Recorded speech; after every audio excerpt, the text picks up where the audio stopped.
ሰላም ለእናንተ ይሁን ውድ ተመልካቾቻችን፣ ወደ ቻናላችን እንኳን በደህና መጣችሁ። ዛሬ እጅግ በጣም አስፈላጊና ብዙዎቻችሁን የሚያስደስት አንድ ጥያቄ እንመልሳለን። ኦንላይን ላይ ገንዘብ እንዴት ማግኘት ይቻላል ወይም ገንዘብ እንዴት እንሰራለን? ይህ ቪዲዮ ህይወታቸውን ማሻሻል ለምትፈልጉ ብቻ የተዘጋጀ ነው። በየቀኑ ብዙዎቻችን የተሻለ ገቢ ምንጭ እንፈልጋለን። ኢንተርኔት ደግሞ ለዚህ በርካታ እድሎችን ከፍቷል። ግን ከብዙ አማራጮች ውስጥ እውነተኞቹ የትኞቹ ናቸው የሚለው የብዙዎቻችን ጥያቄ ሆኖ ቆይቷል። ዛሬ እውነተኛና ሊተገበሩ የሚችሉ መንገዶችን እናሳያቸዋለን። እስከ መጨረሻው ድረስ አብራችሁን ቆዩ። በመጀመሪያ የምናየው ፍሪላንሲንግ ወርክ ነው። የመጀመሪያውና በጣም ተወዳጅ ከሆኑት መንገዶች አንዱ ፍሪላንስ ነው። ፍሪላንስ ማለት በራስ ችሎታ ላይ ተመስርተህ ለተለያዩ ደንበኞች አገልግሎት መስጠት ማለት ነው። ምን አይነት ችሎታዎችን? ለምሳሌ ግራፊክ ዲዛይን፣ ሎጎ፣ ፖስተር፣ የሶሻል ሚዲያ ዲዛይኖች መስራት፣ ጽሁፍ መጻፍ ወይም ኮንተንት ራይቲንግ፣ ብሎግ ፖስቶች፣ የድርጅት ማስታወቂያዎች ወይም የደብዳቤ ጽሁፎች መጻፍ፣ ቪዲዮ ኤዲቲንግ፣ የዩቲዩብ ቪዲዮዎችን ወይም የማስታወቂያ ቪዲዮዎችን በማስተካከል ወይም ኤዲት በማድረግ ድረገጾችን ወይም ዌብ ዴቨሎፕመንት በማድረግ ገንዘብ መስራት እንችላለን። ሌሎቹ ደግሞ ትርጉምና የስክሪን ላይ ጽሁፎች ናቸው። እነዚህን አገልግሎቶች በየትኞቹ ድረገጾች ላይ ማግኘት እንችላለን ብለን የጠየቅን እንደሆነ በመጀመሪያ አፕወርክ እናገኛለን። ፌቨር አለ፣ freelancer.com የመጀመሪያዎቹ ተመራጭ ናቸው። እነዚህ ድረገጾች እኛን ከደንበኞቻችን ጋር ያገናኙናል። መጀመሪያ ላይ ትንሽ ከባድ ቢሆኑም ጥራት ያለው ስራ ከሰራና ደንበኞችን በአግባቡ መያዝ ከቻል በጣም ስራ ልንሰራባቸው የምንችልባቸው ፕላትፎርሞች ናቸው። ሁለተኛው መንገድ ደግሞ ኦንላይን ንግድ ነው። እዚህ ላይ ሁለት ዋና አማራጮች አሉን። አንደኛው የራስን ምርት በመሸጥ ነው፣ የራስን ፊዚካል ፕሮዳክት በመሸጥ። ሁለተኛው ደግሞ ዲጂታል ፕሮዳክትን በመሸጥ ነው።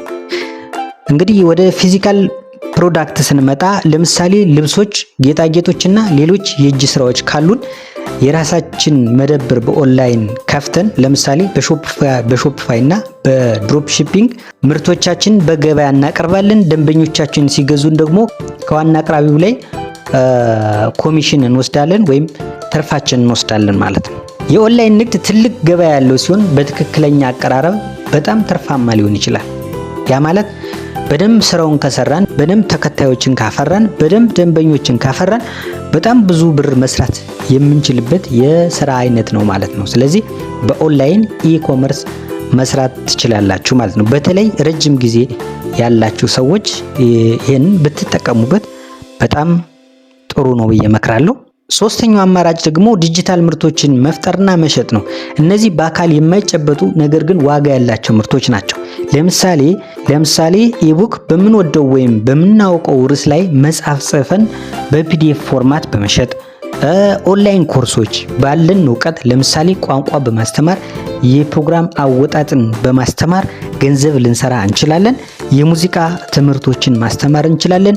ፎቶግራፎችን፣ ቪዲዮዎችን በማንሳት የፎቶግራፍና የቪዲዮ ሙያ ካለን ደግሞ ፎቶግራፎችን፣ ቪዲዮዎችን በማንሳት ኦንላይን ኢንፍሪ የምንሸጥባቸው ፕላትፎርሞች አሉ። እነሱ ላይ ገብተን መሸጥ እንችላለን ማለት ነው። እነዚህ ምርቶች እንግዲህ አንዴ ከፈጠርናቸው በተደጋጋሚ በመሸጥና ፓሲቭ ኢንካም እንዲኖረን ሊያደርጉ የሚችሉ ምርቶች ናቸው ማለት ነው። በአራተኛ ደረጃ አፍሊየት ማርኬቲንግ ነው። አራተኛው መንገድ አፍሊየት ማርኬቲንግ ነው። ይህ ማለት የሌሎቹን ምርቶች ወይም አገልግሎቶች በመስመር ላይ በማስተዋወቅ መሸጥና ኮሚሽን ማግኘት ማለት ነው። እንዴት ይሰራል ካልን የአንድ ኩባንያ አፍሊየት ፕሮግራም እንቀላቀላለን። እነሱ ልዩ ሊንክ ይሰጡናል። ይህ ሊንክ ለተመልካቾቻችን ወይም ለተከታዮቻችን እናጋራለን፣ ኢንቫይት እናደርጋለን።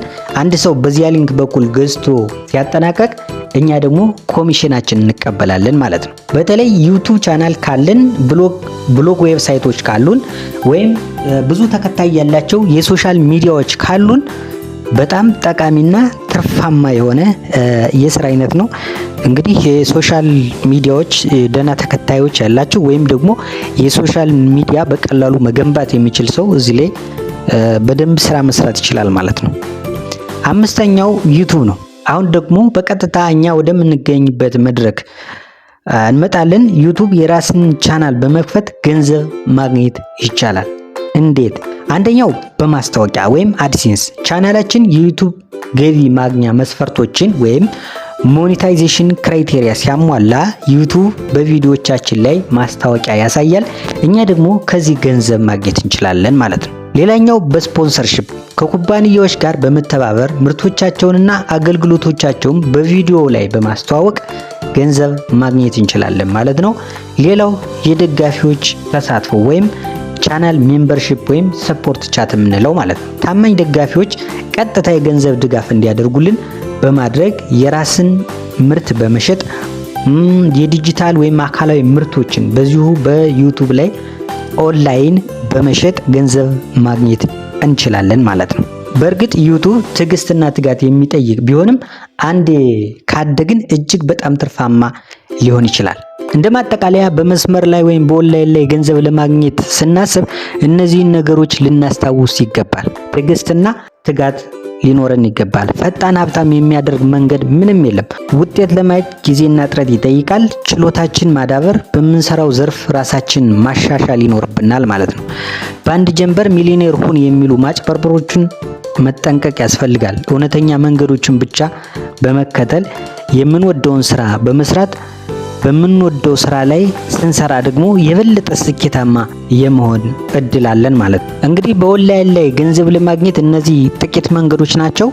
የቱንም መንገድ ብንመርጥ ትምህርትን፣ ትጋትንና ጽናትን አንዘንጋ።